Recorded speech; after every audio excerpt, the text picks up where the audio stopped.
Servis 1, servis 2. Kira-kira di mana ya tempat yang bagus nih untuk sending data?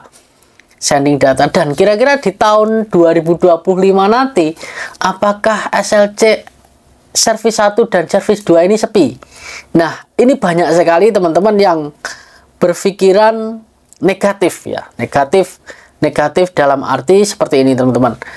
Tidak bisa terbang di tahun depan karena hanya PHP saja. Oke, di sini akan saya bahas terkait servis 1, servis 2 dan juga si building nih. Si building saya ikutkan serta di sini ya, sekalian ya.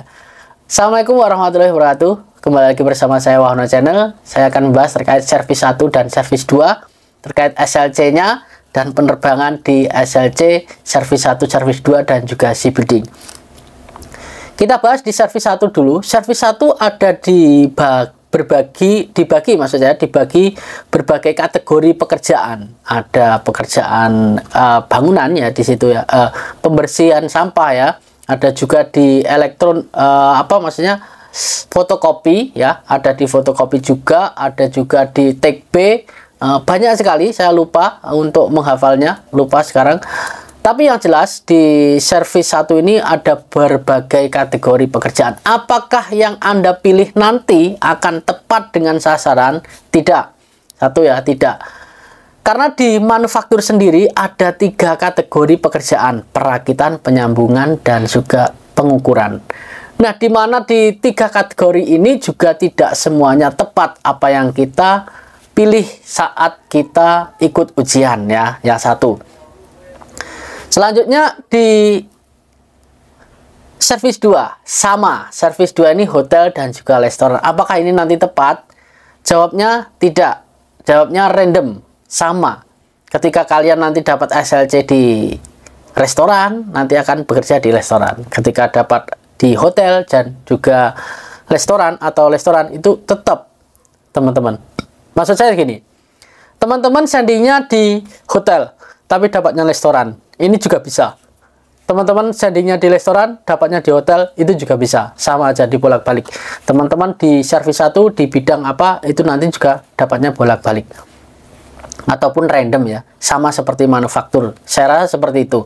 Nah, terkait si building pun juga ada dibagi berbagai kategori pekerjaan ya. Itu nanti si building pekerjaannya juga random juga, tidak harus pasang scaffolding ataupun grinder saja. Nah, karena sistemnya ataupun kita itu bekerja memakai non profesional atau E9 ya, visa E9 itu non profesional, nanti akan dipekerjakan di tempat ini, tempat itu. Tidak apa-apa teman-teman, yang penting kita sampai di Korea. Nah, selanjutnya kita bahas terkait SLC. Apakah SLC di servis 1, servis 2, si building di tahun 2025 ini akan sepi? Jawabnya tidak. Apakah akan banyak SLC yang diturunkan? Jawabnya juga tidak. Nah, kita lihat di manufaktur. Manufaktur ketika banyak SLC itu turun, itu artinya di Korea ini banyak lowongan pekerjaan yang ada di Korea. Sekarang posisi di Korea itu posisinya ekonominya sedikit menurun. Kalau menurun jauh saya rasa tidak ya, karena masih ada banyak pabrik-pabrik yang membutuhkan teman-teman dan masih ada penerbangan meskipun sedikit. Itu artinya ekonomi Korea masih di ambang tahap, kalau dibilang persen itu bisa mencapai 70% untuk saat ini. Tidak jauh dari 70%, maksud saya ya, tidak jauh. Tapi buat di servis 1, servis 2 dan juga si building di tahun depan ini juga tidak mengecualikan tidak dapat SLC. Tetap dapat SLC teman-teman. SLC itu kita dapat ketika ada user atau pengguna ataupun sajang yang memilih Anda. Ketika kalian sudah sending masuk dalam roster, artinya teman-teman mempunyai kesempatan untuk mendapatkan SLC. Bang, apakah di kuota 4.700 ini akan terbang semuanya di tahun 2025? Tidak ya, tidak. Jawabnya tidak. Tidak terbang semuanya. Jadi hanya beberapa saja yang bisa terbang. Contohnya manufaktur juga sudah ada. Banyak sekali teman-teman yang tidak bisa terbang di manufaktur, sama sepertinya. Ada juga fishing yang tidak bisa terbang juga sama. Untuk kuota 4.700 itu kemungkinan besar yang terbang hanya 70%. Entah di tahun 2025 nanti semuanya 70% ataupun dengan tahun 2026. Artinya di tahun 2025 nanti tidak sepenuhnya terbang di servis semua. Maksudnya servis itu tidak akan terbang semuanya. Masih ada di tahun 2026 buat cadangan di tahun 2026 nanti. Jadi buat teman-teman tetap ada SLC di tahun 2025 nanti. Ketika kalian sudah sending data dan masuk di roster. Baik servis 1, servis 2, si building. Tapi Bang, kok sepi banget SLC-nya? Nah, terkait sepi ini, ya, itu urusannya sama HRD. Ya, kalau sepi SLC terkait servis 1, servis 2, dan si building itu urusannya dengan HRD. Karena apa? Di si building kita lihat, banyak teman-teman sektornya manufaktur, tapi masuk di si building. Nah, manufaktur masuk si building. Ada. Ya, sudah banyak sekali hal itu terjadi. Banyak sekali memberikan informasi, Mas, aku sektornya manufaktur, tapi kok masuknya di si building, gimana nih, aku mau pindah. Pindah bisa, ya, pindah bisa asalkan sajangnya mau sign ataupun tanda tangan memberikan izin kalian untuk pindah. Jadi jika sajang tidak bisa memberikan izin ataupun tidak memberikan izin, kalian tidak bisa pindah ke tempat tersebut ataupun ke tempat yang lain. Jadi artinya teman-teman ini kalau sepi di si building tapi ada manufaktur yang masuk di si building, kemungkinan besar ditutup untuk SLC si building ini ditutup oleh manufaktur. Jadi sehingga terlihatlah SLC si building ini sepi. Tapi pada dasarnya sama aja ya, sama saja.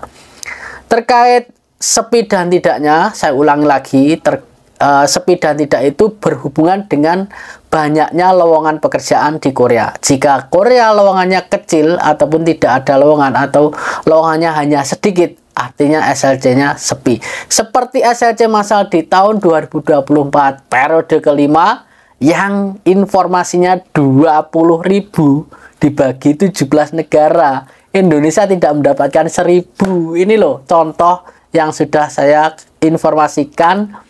SLC-nya sepi tidak sesuai dengan harapan.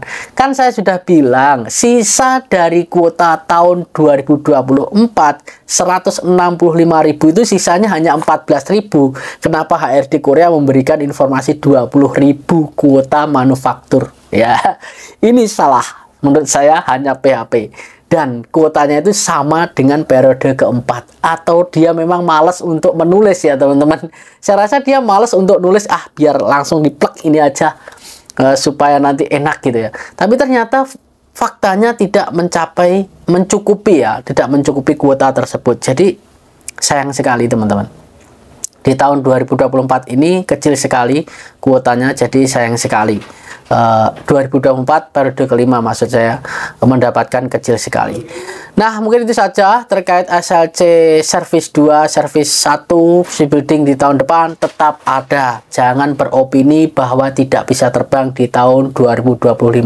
Adanya sektor diterbitkan, itu pasti ada SLC dan kuota ataupun sajang yang akan mengambil kalian semuanya. Ingat ya, adanya sektor diresmikan dan adanya kuota diberikan, artinya ada sajang yang akan mengambil Anda. Berdoa, ikhtiar, dan sedekah. Perbanyak sedekah. Insya Allah kalian di tahun 2025 nanti, baik servis 1, servis 2, si building tetap terbang. Terima kasih.